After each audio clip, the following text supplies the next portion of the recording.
आज मजलिस इत्तेहादुल मुस्लिमीन के सदर बारिस्टर असदुद्दीन अवैसी साहब के हुक्म पर हम खानापुर का पैदल दौरा कर रहे हैं, जहाँ पर हमारे उम्मीदवार यहाँ पर खड़े हुए हैं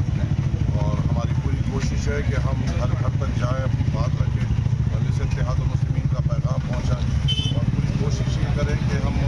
मजलिस इत्तेहादुल मुस्लिमीन के उम्मीदवारों को यहाँ से कामयाब करें।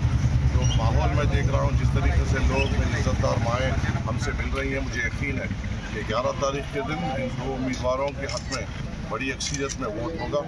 कोशिश ये भी हो रही है, मैं उन तमाम से भी आपके ज़रिए से एक पैगाम देना चाहता हूँ, उन दीवानों को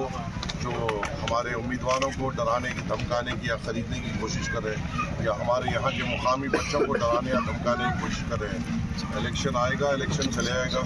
अगर हमारे किसी भी एक ही नौजवान को पहुँचाने की कोशिश करोगे, हम तुमसे उसका हिसाब पूछेंगे ज़रूर। और मैं यहाँ के एडमिनिस्ट्रेशन से भी ये गुजारिश करता हूँ, खासकर पुलिस महकमे से, कि हमारे बच्चे जब आ रहे हैं, परमिशन उनको सताया जा रहा है, ये चीज़ बंद होनी चाहिए। ऐसा नहीं है कि ये सियासी तौर पर इनके पीछे कोई नहीं, इनके पीछे बारिस्टर असदुद्दीन अवैसी साहब है। अगर हमारे बच्चों को तकलीफ पहुँचाएगी, हैदराबाद से फौरी तौर पर कोई भी MLA या MLC आएगा और तुमसे हिसाब पूछेगा। तो एहतियात से रहो, होशियारी से रहो और गए मत समझो कि हमारे बच्चों को तुम कुछ भी बोलोगे और बर्दाश्त किया जाएगा। गैर मामूली है